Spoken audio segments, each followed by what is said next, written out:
Bonjour à vous les amis, merci d'être sur ma chaîne Open Guidance.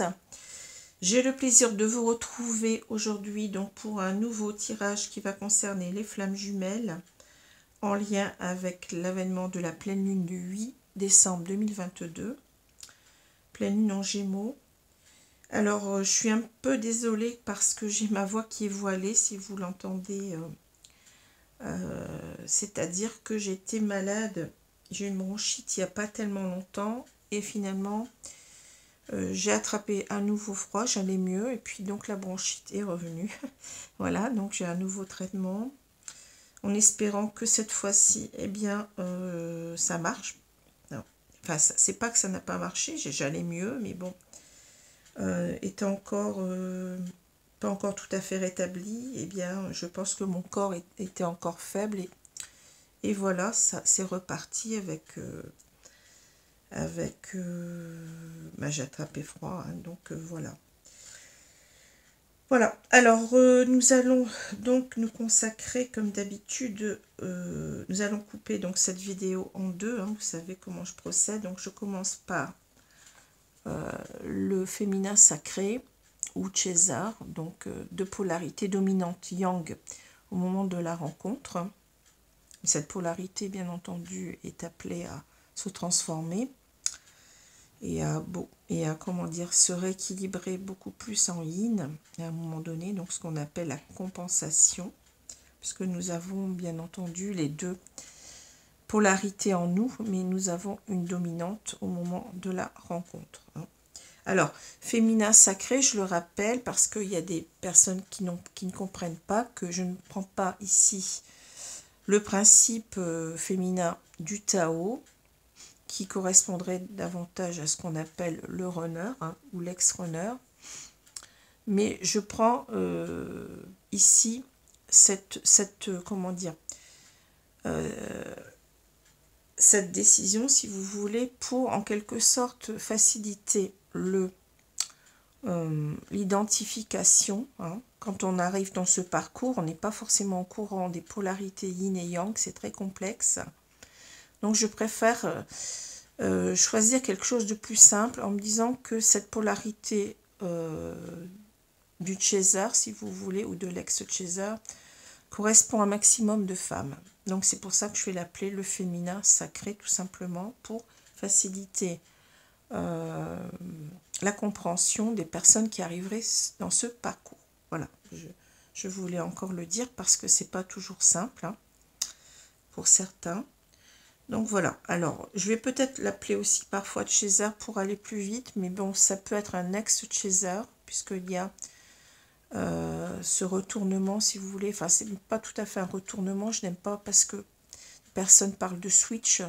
On ne retourne pas sa veste, on ne devient pas complètement yin, hein, c'est pas ça, c'est un rééquilibrage, c'est-à-dire qu'on reste yang dans sa dominante, mais au moment de la compensation, on rééquilibre, c'est-à-dire qu'on est beaucoup plus yin. On rééquilibre les deux, si vous voulez. On a un peu moins de yang et un peu plus de yin, mais le yang est toujours prioritaire. Voilà.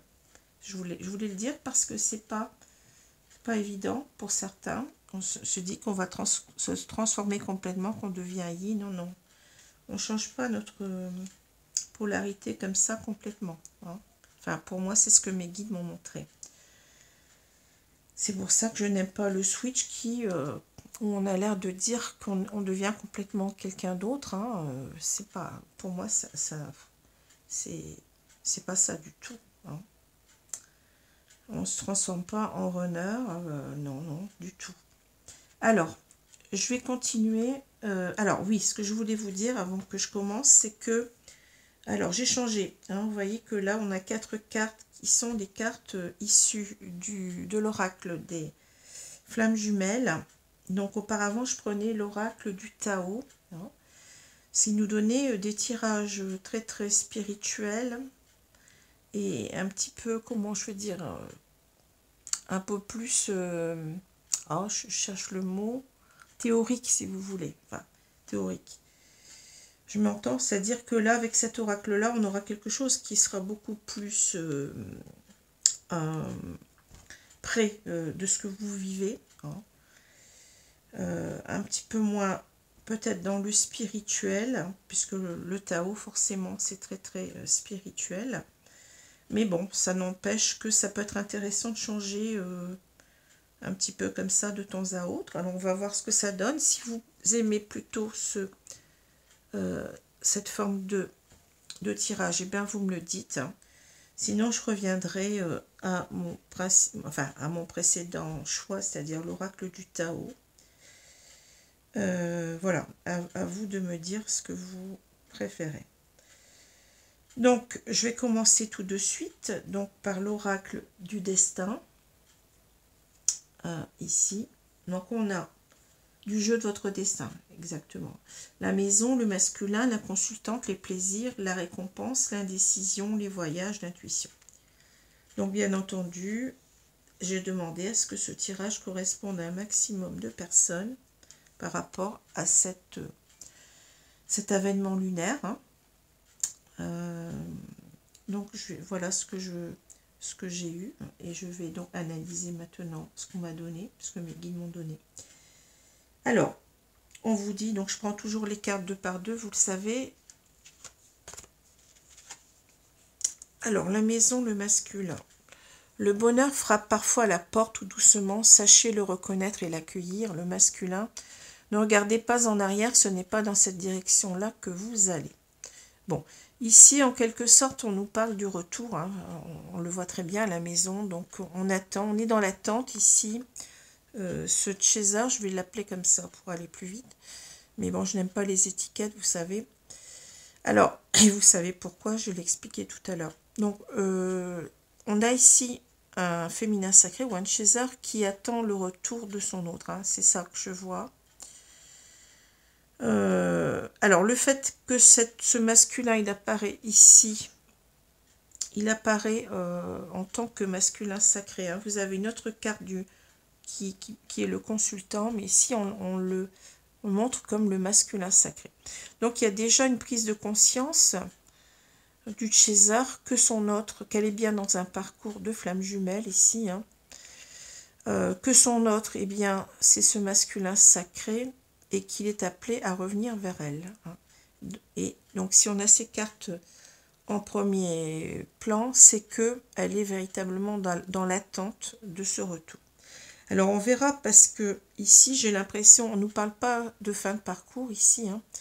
On nous parle de César qui serait encore véritablement en train d'attendre, qui serait dans une certaine... qui n'aurait pas réglé, je pense, leur blessure d'abandon. Hein, qui serait peut-être déjà en train de la régler, mais qui n'aurait pas terminé à la régler. C'est ce que je ressens.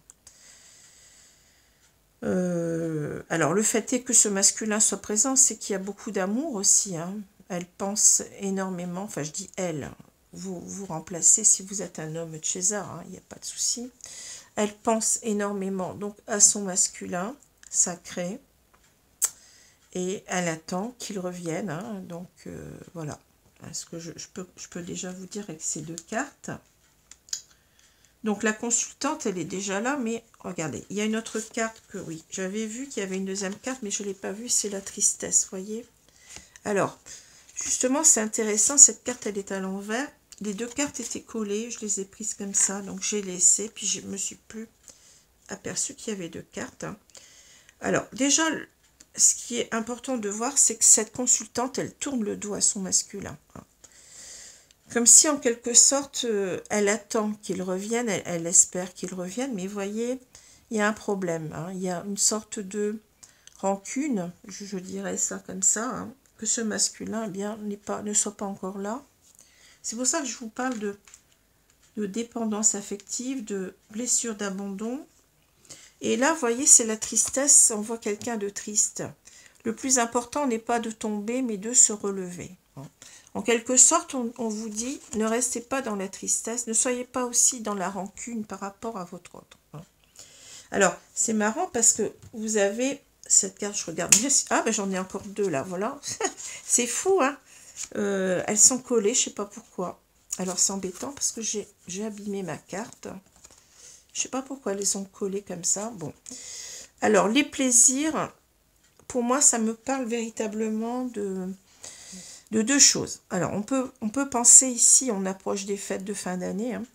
On a peut-être cette consultante qui se demande ce que fait son hôte, pourquoi il ne revient pas. On a vu qu'elle est beaucoup dans l'attente du retour de son hôte, qu'elle lui tourne le dos, donc il y a quelque chose un petit peu comme une sorte de rancune, hein. Oui, de ressentiment vis-à-vis du non-retour de son hôte, et elle se projette, bien oui, certainement dans les fêtes de fin d'année. C'est marrant parce que j'ai eu un tirage sur les poissons, je crois, qui me parlait déjà de cela, hein. Et là, on voit véritablement que ce féminin sacré, ce chaser, eh bien, il est un petit peu en bisbille, je dirais, parce que son hôte n'est pas revenu et elle aurait aimé être avec lui pendant les fêtes de fin d'année. Alors ça, c'est déjà ça. Alors vous voyez, vous avez le vol. Chaque difficulté ou échec prouve que vous pouvez vous sortir des pires situations. C'est-à-dire qu'on a un féminin sacré qui est très nostalgique, qui est triste par rapport à ces fêtes, qui se dit, ben, mon hôte ne sera pas avec moi, hein. Comme si on lui avait pris en quelque sorte. Vous voyez, on a ce vol qui parle aussi de manque, hein. Il y a un blocage, l'autre n'est pas là, donc on ne se trouve pas bien, on se trouve triste, mais la carte est à l'envers en voulant nous dire il ne faut pas rester comme cela. Et on comprend bien qu'elle a l'idée que son masculin n'est pas avec elle, donc c'est comme si on lui avait pris, on lui avait volé. Alors je dis ça pourquoi? Parce que ici on a trois personnes. Cette carte des plaisirs me parle beaucoup de la carte du 3 de coupe, hein. Et le 3 de coupe, c'est souvent, bon, ça parle des festivités, etc., de partager du bon temps avec ses amis, avec sa famille peut-être aussi, avec des personnes qu'on aime. Mais ça peut parler aussi d'une triangulaire, hein. Donc là, ça devient un petit peu plus clair pour qu'on ait cette carte de... Vous voyez, on a encore ce masculin qui peut-être se cache derrière un masque, qui n'est pas... comment dire, qui est toujours dans son déni de la relation, hein. Le verre est dans le fruit, si vous voulez. Il y a quelque chose qui n'est pas bon, hein, il y a un ressenti ici de... il n'est pas là, il est certainement avec quelqu'un d'autre, peut-être avec une tierce personne. On parle ici de l'énergie tierce, hein. Donc c'est bien ce que je vois dans ces cartes-là. Alors peut-être que ça vous parle, peut-être que ça ne vous parle pas, hein. Ce sont les cartes qu'on me donne. Donc c'est ça. Donc on a véritablement ici cette idée que ce chaser est en attente et un petit peu, enfin je veux dire, en veut à son autre de ne pas être là parce qu'elle pense qu'il est certainement avec quelqu'un d'autre, qu'il va peut-être passer les fêtes avec cette personne et pas avec elle. Pour moi c'est clair ici, hein. Alors on vous dit la récompense, l'indécision. Oui, c'est un tirage qui est beaucoup plus terre à terre, hein. Beaucoup moins dans la spiritualité, mais n'empêche que ce parcours, je l'ai toujours dit, hein, ce parcours, il est avant tout un parcours de foi, donc qui est relié à la spiritualité. Alors, la récompense, l'indécision, lorsque les choses sont en route, atteindre l'objectif n'est plus qu'une question de temps. Quand vous doutez, faites confiance au signe du destin. Donc, en quelque sorte, on est en train de lui remonter le moral à ce chaser, en train de lui dire que son autre, pour l'instant, s'il paraît dans l'indécision entre deux personnes, on voit bien qu'il y a deux personnes sur la carte, hein. Je ne sais pas si vous le voyez. C'est quelqu'un, on nous dit qu'il va revenir, hein, qu'il va faire son choix. Vous allez avoir cette récompense, hein. Pour moi, j'ai toujours dit que ce parcours n'est pas comme ça, là, gratuitement, pour vous. Simplement, bien entendu, que c'est intéressant que vous deveniez la meilleure partie, la meilleure... comment dire, votre meilleur vous-même, en quelque sorte, votre meilleure version, c'est ça, je cherchais le mot, de vous-même. Mais pour moi, c'est pas suffisant, hein. On travaille sur soi pour aller vers son âme, pour apprendre à aimer. Mais cet amour, il faut bien aussi le manifester dans la réalité, dans la 3D. Hein. Et on est bien dans un parcours d'amour, on est bien dans un parcours où on essaie de comprendre comment aimer l'autre le mieux possible des deux côtés. C'est bien ça les conditions faites pour la réunion, c'est d'arriver à l'amour inconditionnel d'abord de soi-même, c'est-à-dire apprendre à se connaître, à s'aimer, à se respecter, mais aussi c'est apprendre à aimer l'autre et à aimer ensuite les autres hein, en général. Mais ce n'est pas, pour moi, ça me semble pas logique qu'on vous mette dans un parcours d'amour, de cet amour-là, hein, pour arriver véritablement à le comprendre et à l'atteindre, cet amour inconditionnel. Hein, c'est un but, pour moi c'est le but essentiel. Hein. Le but essentiel n'est pas de simplement d'aller mieux. Bien entendu que ça a un but d'aller mieux, mais le but c'est d'aller mieux pour véritablement que cette réunion ait lieu. Hein. C'est en quelque sorte travailler sur les conditions nécessaires favorables à la réunion. Hein. Donc j'ai toujours dit que je ne pense pas qu'on puisse être dans un parcours d'amour qui est basé sur l'amour inconditionnel pour l'atteindre, pour ne pas l'expérimenter ensuite avec son autre. Pour moi, ça semble complètement... ça semble pas logique du tout. D'autant plus qu'il faut se rappeler que là-haut, on est dans l'amour inconditionnel, la source, les guides, au Dieu si vous préférez, à la place de la source hein, ou de l'univers, eh bien, sont dans l'amour inconditionnel. Donc, ils ne vont pas vous mettre dans un parcours d'amour où vous, en quelque sorte, vous êtes en train de... C'est un parcours initiatique pour comprendre ce que c'est qu'aimer véritablement et finir par aimer dans la 3D, hein, votre autre. On ne va pas vous mettre dans un parcours comme ça, puis à la dernière minute, ben hop, tu as bien travaillé, tu es bien, allez, on t'enlève ton autre, il ne reviendra pas. Bien entendu que votre autre peut ne pas revenir ou tarder à revenir, mais dans ce cas-là, ce n'est pas... c'est en quelque sorte parce qu'il n'aura pas assez travaillé sur lui. Hein. On a quand même aussi... je le dis quand même, hein, notre libre arbitre. Donc cet autre, moins il travaille sur lui et moins la réunion va se faire rapidement, si vous voulez. Mais il faut savoir aussi que vous êtes, en tant que chaser, la locomotive, c'est-à-dire qu'on ressent les vibrations de l'autre, on ressent les énergies de l'autre, on ressent dans quelle phase il peut être. Hein. Alors d'autant plus si on est médium, forcément. Et votre autre sait très bien où vous en êtes. Il le ressent, il ressent si vous allez mieux. Et cela va l'amener, une fois que vous êtes en complétude, à véritablement à avancer sur lui. Hein, vous êtes la locomotive, en quelque sorte, qui tire le wagon. Et c'est comme ça que je le ressens. Donc il ne faut pas penser qu'on vous met dans un parcours d'initiation à l'amour inconditionnel, parce que pour moi c'est ça, si on peut le résumer comme ça, pour en quelque sorte se jouer de vous, pour ben, ce serait vraiment du sadisme, c'est ça le mot, hein. Le mot est là, hein. Ce parcours il a quand même sa raison d'être, il a quand même été décidé de là-haut, par vous-même, dans une autre incarnation, si on veut y croire, hein. Enfin, au tout début, je dis dans une autre incarnation, au tout début de l'incarnation, de la première incarnation. Donc, je ne vois pas pourquoi on aurait un choix de vivre un tel parcours si c'est pour ne pas le terminer. Ça me semble un petit peu incohérent. Hein. Je vous ai dit, il y a des cas où ça va mettre du temps, hein, où ça va mettre beaucoup de temps. Mais si vous êtes dans un parcours de flammes jumelles, si vous ne vous êtes pas trompé, bien entendu, normalement, votre autre revient. Ça me semble logique. On ne va pas concevoir un parcours là où ils ne vont pas concevoir un parcours où il n'y a pas de fin.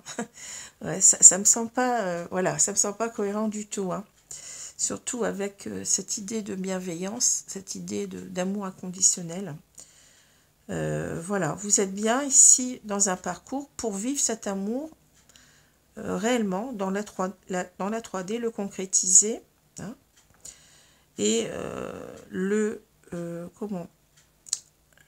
faire ressentir aux autres, hein. C'est ça la première mission, c'est bien celle-ci, hein. C'est faire ressentir cet amour, le faire partager aux autres, hein, le plus possible, hein, au travers de la mission d'âme, comme on le dit, hein. Donc ce n'est pas des paroles en l'air, ce n'est pas un parcours, et puis vous êtes bien, vous avez bien travaillé sur vos blessures, et hop, votre hôte ne reviendra pas de toute façon. Non, c'est pas logique. Il mettra du temps, beaucoup de temps, si, bien entendu, vous ne travaillez pas suffisamment sur vous. Si vous n'avancez pas, eh bien, il sentira vos énergies, hein, d'autant plus si vous essayez de contrôler la relation, par exemple en le relançant assez souvent. Il va d'autant plus fuir, hein, je l'ai déjà dit, voilà. Donc quand vous doutez, faites confiance au signe destin. Ben oui, on vous dit que l'objectif n'est plus qu'une question de temps. Vous allez avoir les lauriers de la victoire, hein, vous voyez. Mais il faut aussi ne pas douter. Bien entendu, c'est pas simple, hein. Forcément que le doute, il est là. Il est là, mais il est là pour nous faire avancer sur ce doute lui-même. Et on avance sur ce doute par la foi. La foi en ce parcours, la foi en l'autre, la foi en nos guides, hein, la foi en Dieu, etc. Hein. C'est un parcours spirituel. Hein. Voilà. Donc on nous envoie des signes, des synchronicités merveilleuses qui vous servent en quelque sorte, eh bien, à vous dire, eh bien, ne doute pas, regarde, tu as tous les signes pour croire en ce parcours-là. Ces signes ne sont pas comme ça. Ils sont tellement parlants, ils sont tellement très étonnants que pour moi, ce n'est pas quelque chose comme ça, ce n'est pas une coïncidence. Hein. Donc, regardez ces signes, écoutez ces signes. Et puis, cela va vous aider à dépasser vos doutes. Et vous allez, votre hôte va revenir, ce n'est qu'une question de temps. D'ailleurs, on vous le dit, les voyages, tout changement vous emmène vers une nouvelle destination. Alors, c'est l'idée aussi que là, vous allez vous transformer aussi vous-même. Vous allez avancer sur vous en guérissant de vos blessures. Donc ça va vous amener à autre chose, hein. C'est-à-dire que c'est un parcours par palier si vous voulez.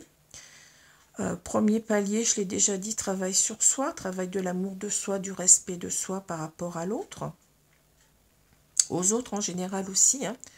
On vous explique parfois d'ailleurs que vous devez vous couper de tout ce qui est toxique, des personnes toxiques dans votre vie.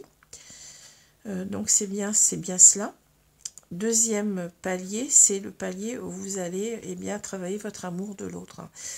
C'est là où véritablement on va comprendre que on doit aimer d'une autre façon, que l'amour, je dirais, standard. Hein.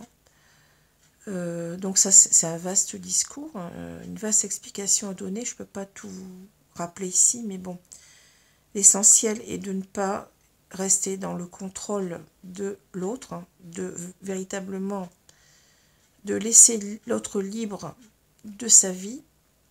C'est le respect qu'on lui doit, l'amour qu'on lui doit, hein, quels que soient ses choix.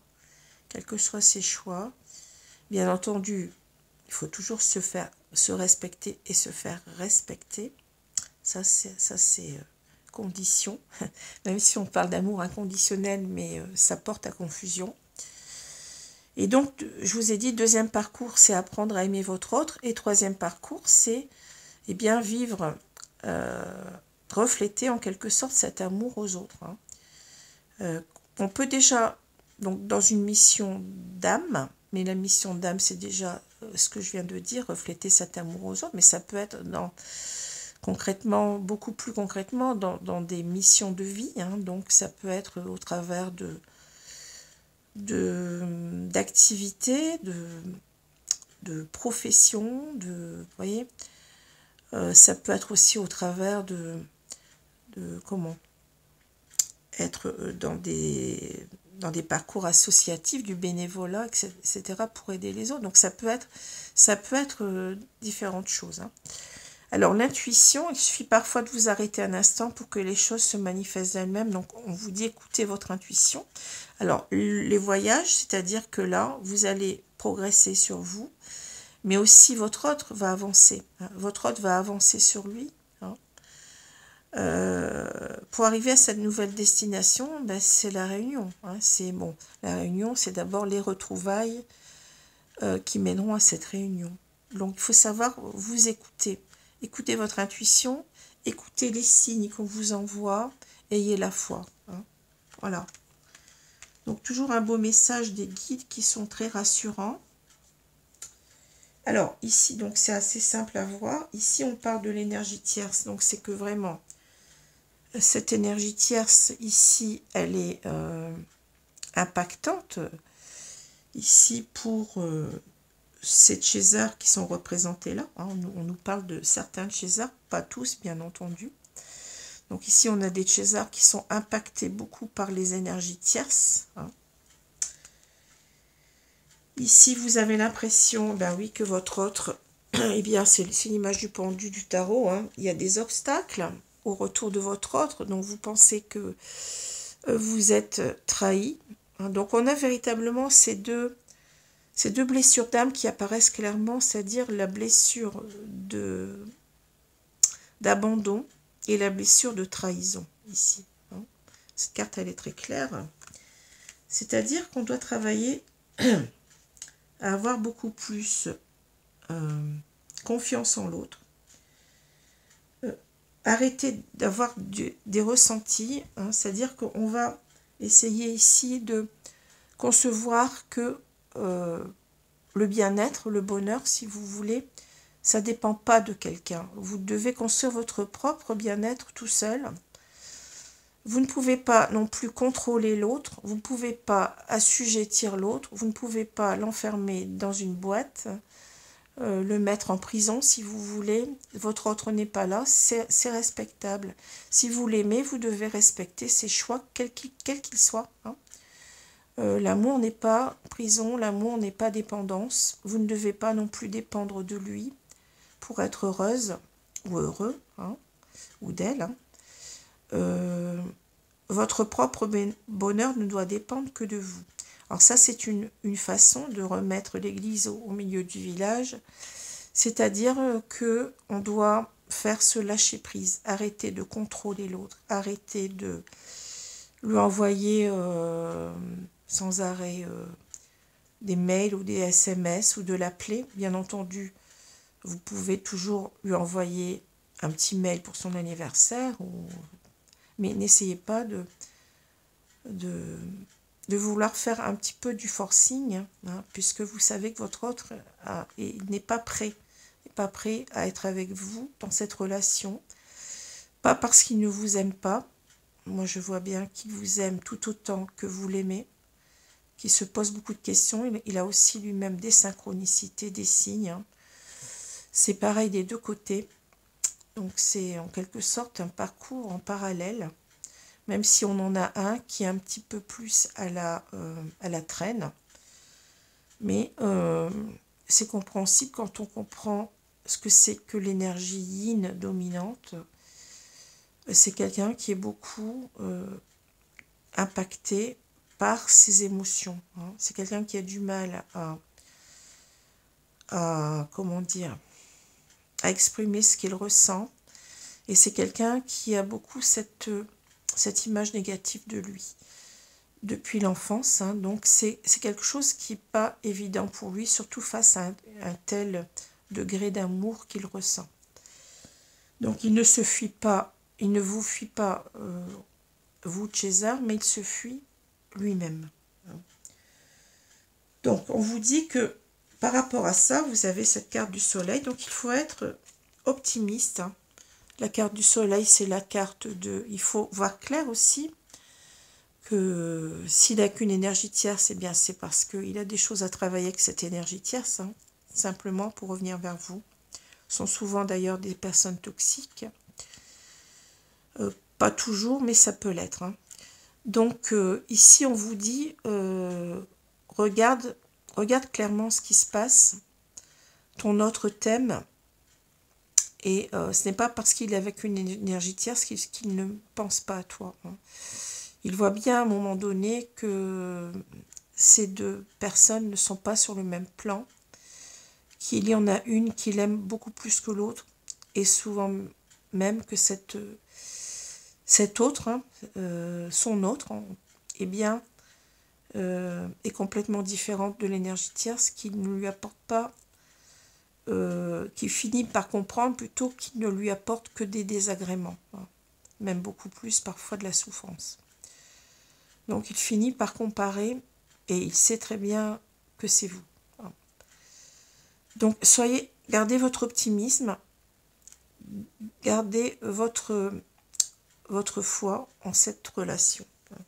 C'est ça qu'on vous dit. Donc vous voyez, c'est assez particulier, hein, ce que je vois là. Hein.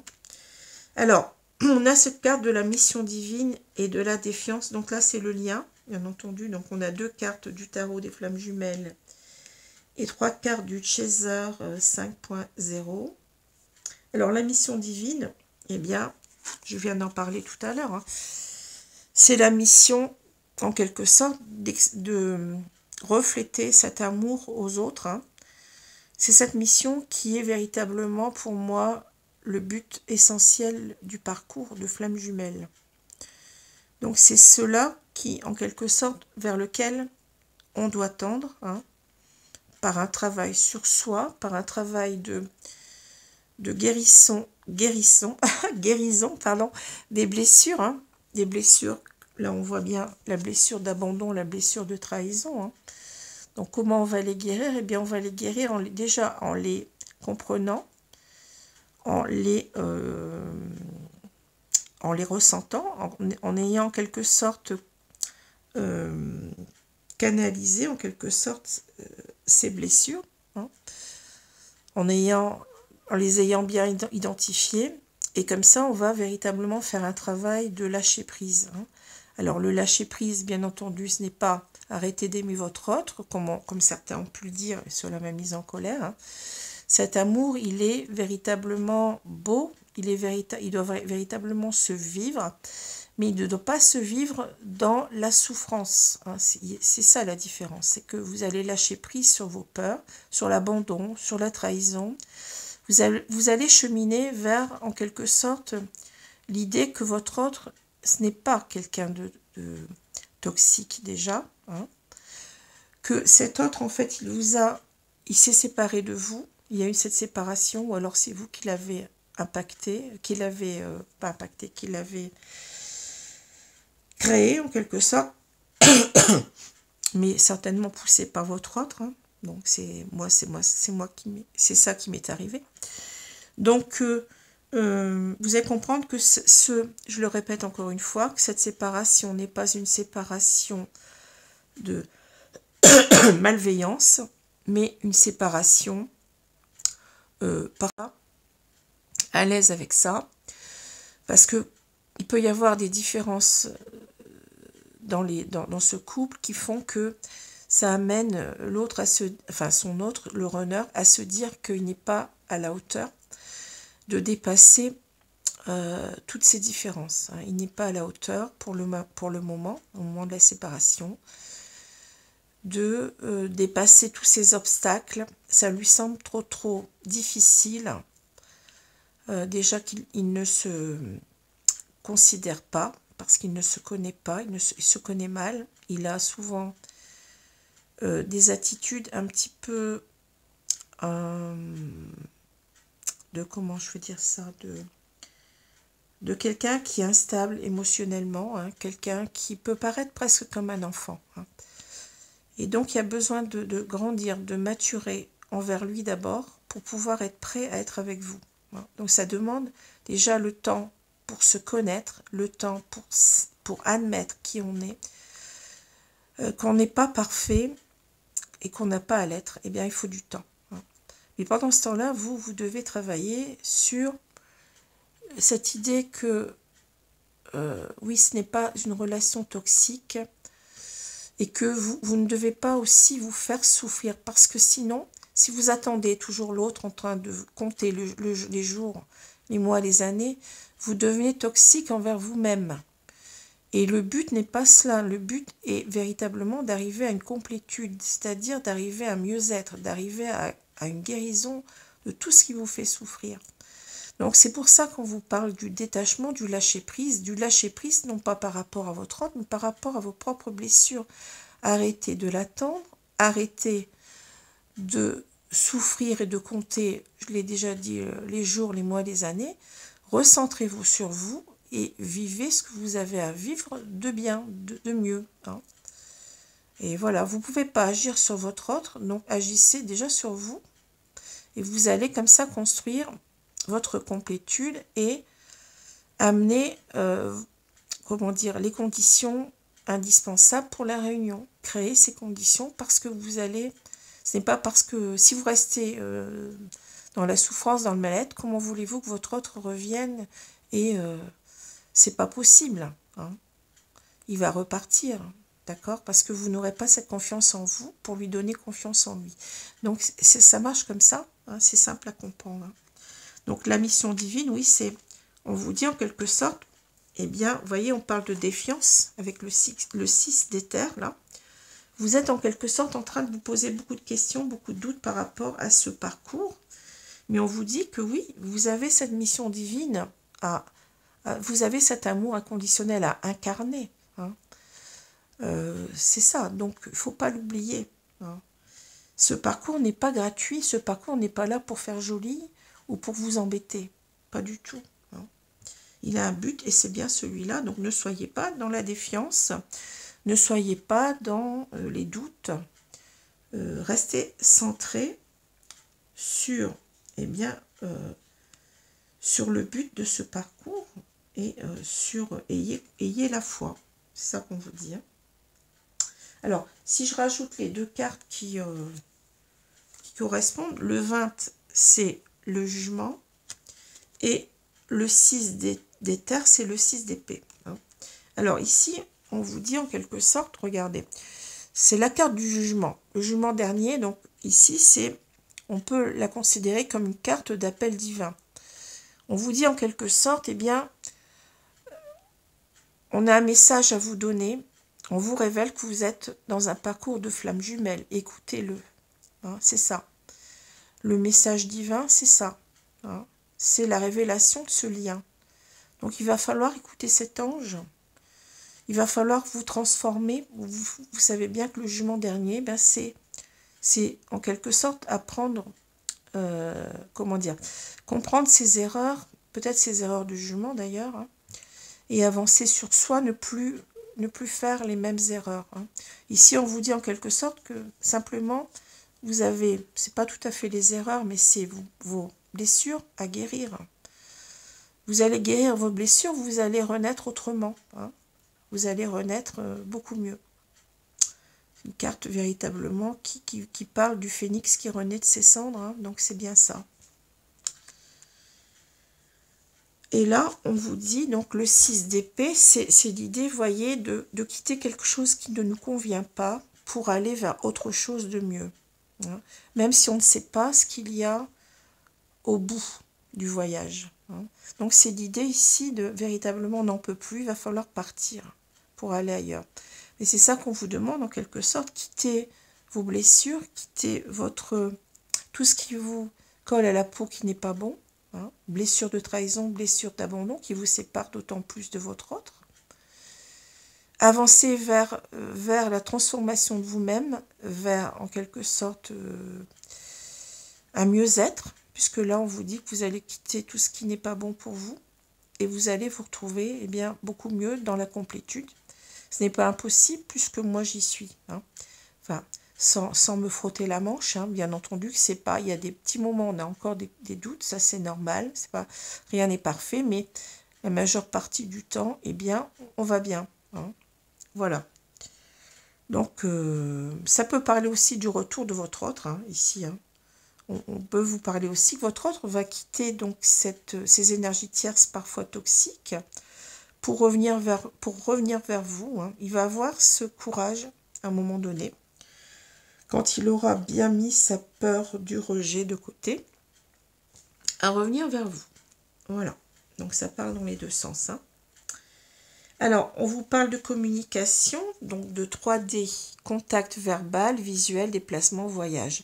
Alors, on voit bien que vous avez envie véritablement que votre autre, on le redit encore ici, hein, ici avec les voyages, on l'a 2 fois, hein, voyage, voyage, déplacement. Vous avez envie que votre autre revienne et vous avez envie, bien entendu, de communiquer avec lui. Mais c'est peut-être pas tout à fait la bonne idée, hein, parce que c'est le runner qui porte la réunion, c'est pas vous. Il ne reviendra que quand il sera prêt. Donc il n'y a pas grand-chose à faire, à part d'arrêter d'essayer de le prendre au lasso. Hein. On vous parle de course-poursuite, dépendance affective, contrôle, chasse, amour conditionnel, ingérence émotionnelle. Oui, c'est bien là, ici, le problème, c'est qu'on vous parle de ça, hein, des chasers qui sont hyper contrôlants, qui veulent à tout prix que l'autre soit là, qui se rendent malades avec ça. Hein. Arrêtez de vous rendre malade. Voyez les choses autrement, soyez optimiste et avancez vers vous. Votre autre avancera à ce moment-là vers vous aussi, d'abord vers lui, puis ensuite vers vous. Hein. Donc ne restez pas dans la dépendance affective. La dépendance affective, vous voyez bien qu'on a les deux. Ah, la dépendance affective, c'est le contrôle. Hein. Donc le contrôle, c'est quoi? C'est la peur d'abandon. C'est la blessure d'abandon que vous devez traiter. Donc coupez, ne soyez pas dépendant de votre autre, autonomisez-vous le plus possible, gagnez en complétude et à ce moment-là, eh bien, vous verrez vous souffrirez beaucoup moins, pratiquement plus, et vous vivrez cet amour positivement, hein, avec foi. Et donc là, la trahison, c'est pareil, hein, il va falloir vous départir de vos fausses idées, comme quoi votre autre, eh bien, il vous trahit avec quelqu'un d'autre. Il est avec cette énergie tierce parce que, si vous voulez, cette relation, elle est beaucoup moins forte. Hein. Alors, c'est parfois une relation purement physique, hein, bon. Et ça peut être aussi une relation de confort au niveau, bon, on peut avoir 2 personnes qui travaillent, donc c'est beaucoup plus confortable d'avoir 2 salaires qu'un seul. Hein. Mais c'est aussi, bon, souvent une relation, comme je l'ai vu, une relation d'attrait physique. Et c'est pas véritablement aussi fort que votre relation, vous voyez, c'est pas du tout même aussi fort que votre relation. Donc cette relation lui fait beaucoup moins peur. Hein. Il va certainement aussi souvent que c'est quelqu'un qui a du mal en quelque sorte à aimer, mais il se met avec une personne qui selon lui, l'aime beaucoup, hein, et il a l'impression que, parfois il peut avoir l'impression que c'est son âme sœur, ou sa flamme jumelle, peu importe, enfin, plutôt l'âme sœur je dirais, et il se rend vite compte que c'est pas ça du tout. C'est pas ça, mais en tout cas, c'est souvent des personnes qui ont beaucoup d'influence sur lui parce que c'est quelqu'un qui a du mal à... qui a besoin en quelque sorte, je dirais, de personnes fortes pour en quelque sorte l'aider à cheminer dans sa vie. Voilà. Donc on a souvent des personnes avec des caractères assez forts, mais qui se trouvent être parfois, peut-être même bien souvent, des personnes toxiques. Alors, la Kundalini, ben oui, vous sentez donc montée d'énergie, sexualité sacrée, alignement des chakras, éveil médiumnique. Hein. Donc, on vous demande en quelque sorte, oui, de vous éveiller à tout cela, de sentir votre autre, en quelque sorte, vous êtes relié par une grande force énergétique.